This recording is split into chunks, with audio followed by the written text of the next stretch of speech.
Now, our next Open Door Champion Award recipients are the authors of the report, Qualified Renters Need Not Apply, Race and Voucher Discrimination in the Metro Boston Rental Housing Market. You all may have seen this report, definitely caught a lot of attention for a good reason. The report documents the alarming persistence of race and voucher discrimination throughout Greater Boston, despite that being illegal. The report highlights not just the inequities in our housing market, but makes a strong case for more rigorous testing, expanded education, and significant and proactive enforcement. Joining us today to accept the Open Door Champion Award and to share some thoughts on the findings of the report is one of the report authors, William Berman, Clinical Professor of Law at Suffolk University Law School. I now turn it to you, Bill. Thank you for your work.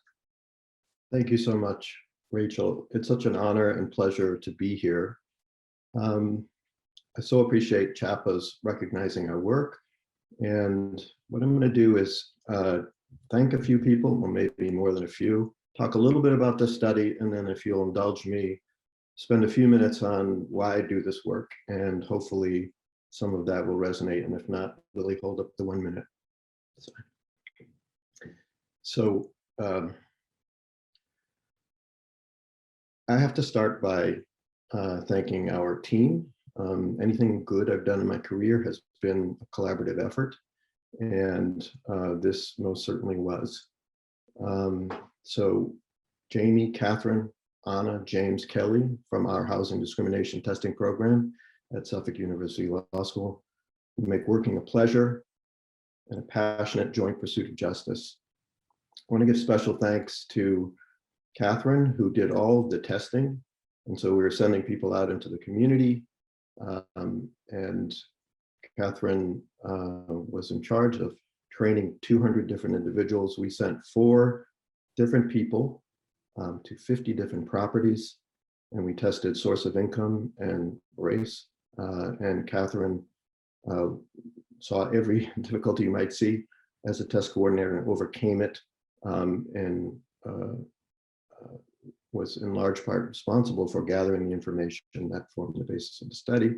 And also Jamie Langowski, my colleague, who reviewed all the reports with me and did much of the writing of the report. Just as an aside, we go back a ways with CHAPA. Aaron Gornstein, I invited him to speak in a seminar that I used to teach on affordable housing. Even though, you know, I was teaching lawyers, Aaron was not a lawyer, and I knew that he knew way more about affordable housing than I would ever know, and that was a wonderful relationship that we had. And so, speaking of experts, we could not have done this report without our experts at Analysis Group, G. Lehman, Judson Woods, and Grace Britton.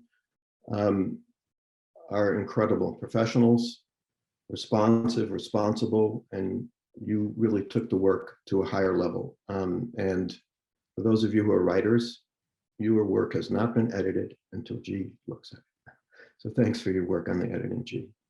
I want to thank Sony Gupta and the Boston Foundation for recognizing the potential of the work and for helping us shepherd it through to a process that we have now ongoing, where there are 2 bills that have been filed. And so many of you know, we found very high levels of both source of income and race discrimination in the Greater Boston housing market. 86% of the time, folks with vouchers would get discriminated against, and 71% of the time,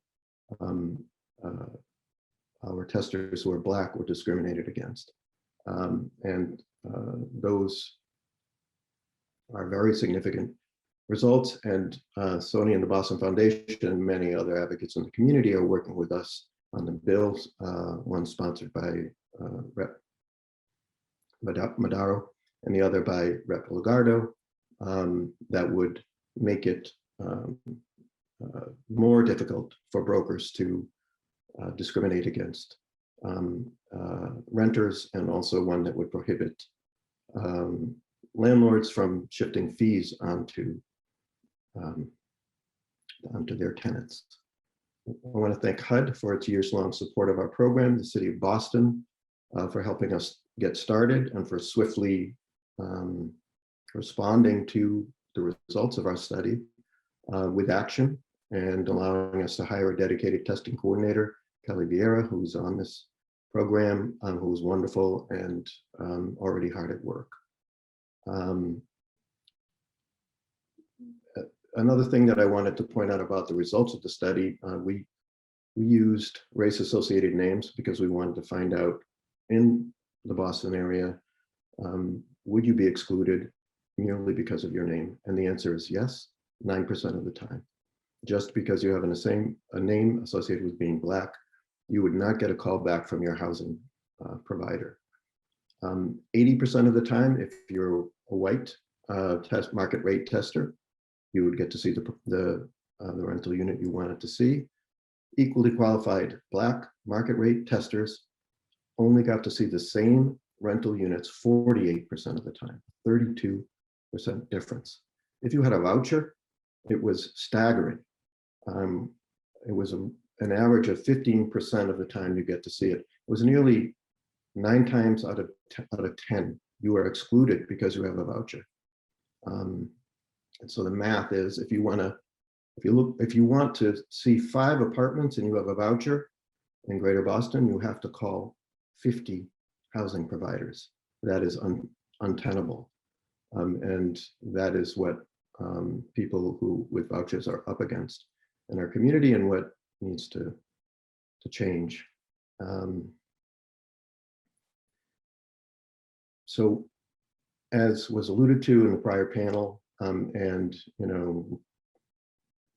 as we know, if you're interested in on this program and doing this work, housing really is the foundation of the social determinants of health, and plays an outsized role in that. So where you live makes an incredibly significant difference in terms of your health, education, economic, social welfare, and that's why I do the work. And I do this work because there's no better avocation than one that allows you to stand shoulder to shoulder with someone whose rights have been trampled and to stand up for them. I do the work because I had a mother who taught me that every single person deserves dignity and has something to teach you if you're humble enough to listen and learn. I do the work because my grandfather was a doctor and he was rejected from the medical school of his choice because of his religion, and they told him that. And so he went somewhere else. And then he established a medical practice in a majority minority neighborhood. I do the work because as a child, I was bused to the same majority minority neighborhood where he had his office from a majority white neighborhood and received the benefit of an integrated school. I found out later, real estate brokers were steering white people away from our town. I do the work because my sister and my son are gay, and they live in a world where many still judge them for who they love. I do the work because I was very close with Charlie, the woman who worked for our family, who had more wisdom than almost anyone I've ever known. Prior to moving to Hartford in her 20s, Charlie was a sharecropper in Georgia. She told me in our last conversation before she died, when she was in her 90s, what it was like to pick cotton and pull cord and watch a woman be dragged out of her home by the Klan, never to be seen again, and ask her mother about unmarked graves by the river. You can draw a straight line to what she witnessed to the murder of George Floyd. And still, Black people are being killed every day. And this will continue until all of us stand up and say enough. Charlie also told me that people think they recognize the devil by their tail. She said, this is wrong, it's by their tongue. So we have to stand up to people who spew hate. I do this work because I'm amazed by the strength and resilience of victims of discrimination, who I'm honored to work with and learn from. I will never know the depth of their suffering. I do this work because I'm a lifelong swimmer who learned to swim in a municipal pool, and I'm ashamed to say that some towns, not mine, shut their pools down rather than integrate them. And as Heather McGee points out, and the sum of us, this is a clear illustration, and this is what Bob was talking about so eloquently, of the cost to everyone of racial bias. It continues to this very day, and we can see it in, for example, states' refusal to expand Medicaid. I do the work because it allows me to work with people like Anna Vaccarano, who's the closest person I know to a saint, our intake coordinator, whose selfless service of victims represents the very best of humanity. With Jamie Langowski, who works harder than literally anyone I've ever worked with, myself included. With Kathleen Larea, who with grace faced and overcame every testing complication imaginable and ensured our data would be based on pristine and accurate information. With James Matthews, whose patience and kind heart shepherd students to professional excellence and clients to justice. And finally, with Kelly Vieira, who redefined what it means to hit the ground running and has generated powerful, impactful evidence through careful attention and analysis in 5 short months. Every single member of our team exhibits the highest professionalism, has talent, and an endless drive to use their talent to help others. This team effort, and it's truly a team effort by those who participated in writing the report and supported us in the community and who are working on the advocacy, shows what we can do when we can work together, when we work together.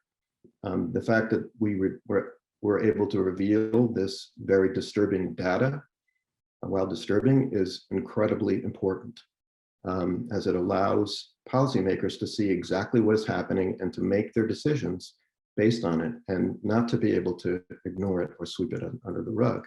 And our prior study on gender identity, one of the first of its kind, was similar in that nature. So that's why I do the work, because it's a privilege to do it and because it's the right thing to do. So thank you, CHAPA, and there I see Lily, for the award. I only wish it was a signal that we were at the end of our work. It's not. There's so much more work to do. So together, let's continue to do it.